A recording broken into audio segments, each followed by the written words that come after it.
Is your marketing not quite working out the way that you thought it would based on what the gurus told you? Well, today I am telling you the three marketing lies that you need to stop doing right now if you want to build an aligned brand and work with dream clients. Welcome to the Brand Bridge, the podcast for heart-led women entrepreneurs who are ready to build a personal brand with structure without compromise.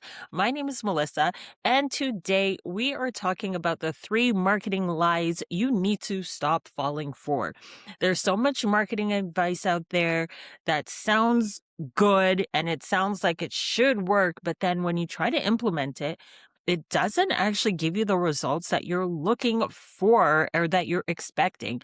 And so today we're going to talk about the three lies that you need to stop listening to right now.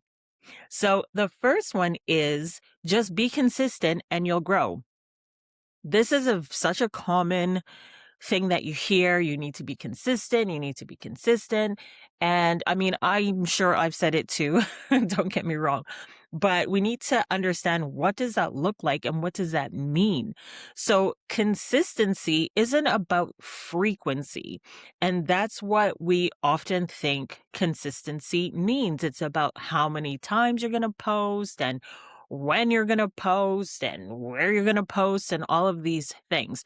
But consistency means, first of all, it's not about frequency. Like I said, it's in your message and in your messaging and what you are saying. That's the first thing that you need to be consistent on.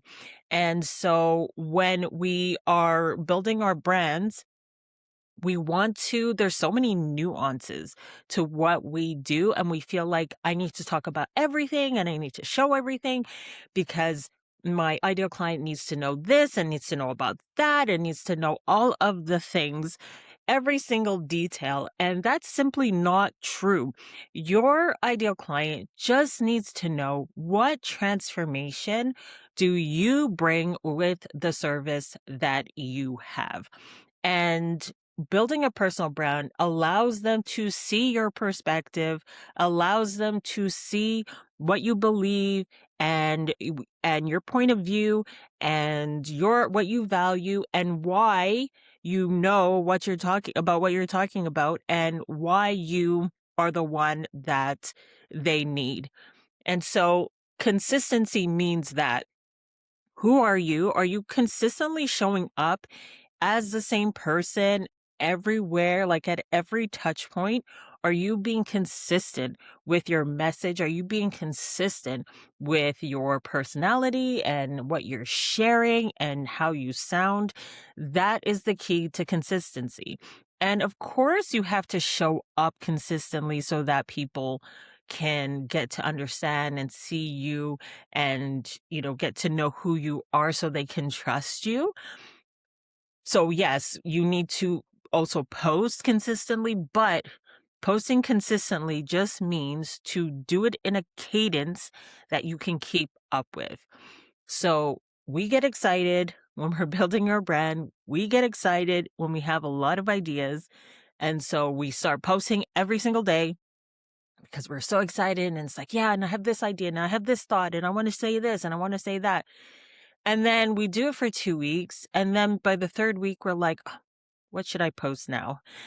And you stop, the excitement dwindles, right? And so then you probably stop posting altogether. And then you do something, you default to, well, I'll just share, I'll just repost somebody else's post in my stories, or I'll just repost somebody else's content because at least I'm still showing up. But your clients and the people who would work with you, they don't care what other people say. If you want someone to work with you, they have to know what you say, what you believe, and what you are bringing to the table, not somebody else. Now, of course, I'm not saying don't ever repost people's content or share in the stories. Of course, I'm not saying that, because sometimes other people, like, we want to support our friends, we want to support thoughts and ideas that we do believe, but the majority of your content should not be like reposting quotes from other people. It has to be, what do you believe? Because if you want someone to trust you, they have to know you. They have to know what you stand for and what you believe. So consistency is consistency in your message, consistency in who you are and what you believe. And yes, a consistent cadence that you can keep up with. So, not about posting every day. Maybe you're going to post 3 times a week. And it's better to do that. It's better to post 3 times a week consistently all the time than go on a posting frenzy and post every day for like 2 weeks and then post nothing. And then, because what are you telling your audience? You're saying, well, I'll post when I have ideas. So it's like, well, what are you going to do for me when we work together? You're just going to be like, I don't know, and just ghost me. So that's another way to build trust, is to post at a frequency, at a consistency that also works for you so that you don't get burnt out. Mistake number 2 is to follow trends to stay, relevant. And this is something that I kind of never have done I'm in my 5th year of business, 6th year almost. And this is something that I've always kind of been against.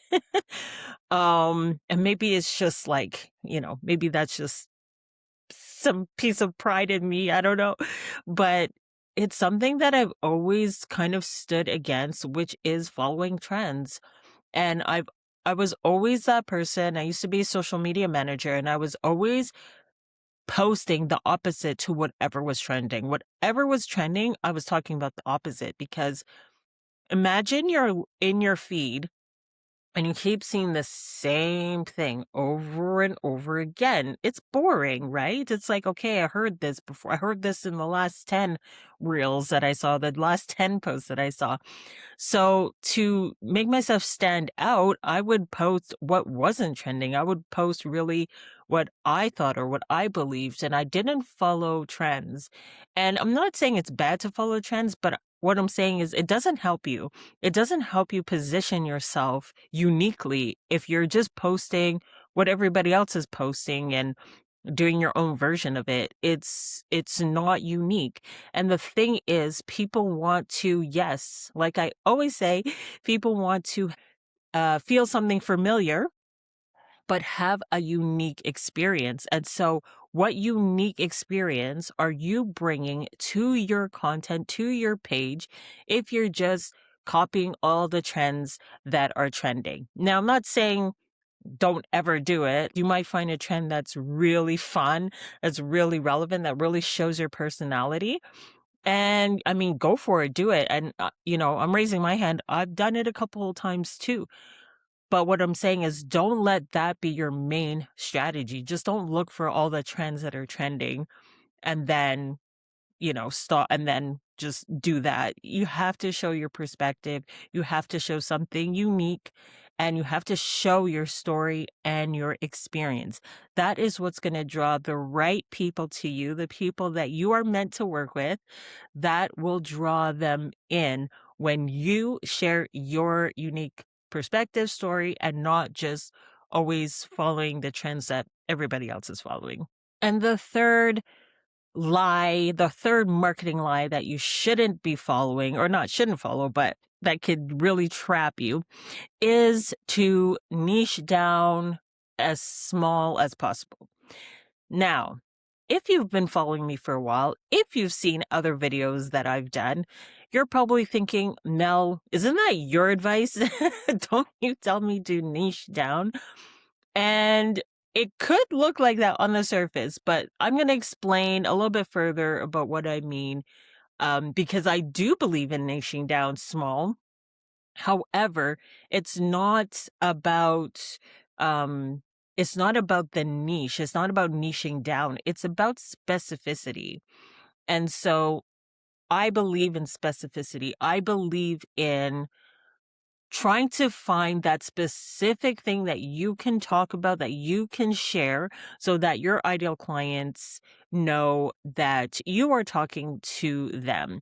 So it's not about a niche, as in the group of people you're talking about. It's not about the industry that you're in. It's the specificity of knowing what you are talking about and who that is for. You have been equipped and you are equipped to serve a specific group of people. There's a person out there who needs what you have, who is Googling right now or on ChatGPT or AI looking for a solution right now, and you are holding that key. And so when you are specific on the outcome, on the transformation that you bring, then the right people can find you. So it's not about niching down in, who are you targeting? It's about being specific about what you deliver and who you deliver that for. And so that is the key to reaching the right people, is when you can be specific on what is that outcome, that transformation that you bring to them, so that you can help them. They can walk in more freedom and more whatever it is that you are bringing to them, so that they can get the results that they are searching for and they're looking for. You can be that blessing to them when you provide the solution that you do, and they can find you like that. So if you're saying, Mel, that sounds great. I really want to take this advice that you're saying, but I'm not quite sure where I should start.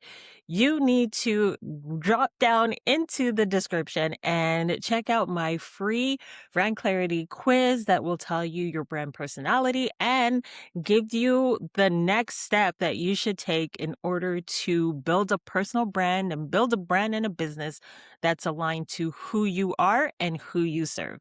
So thank you for joining today. I hope you got a lot out of this episode. If you have any questions, of course, leave them in the comments. If you have any differing point of view of what I said and what those 3 lies are, then of course, let's talk about it in the comments. And like I always say, I hope that you live with heart, lead with purpose, and do both compromise free. Until next time, bye.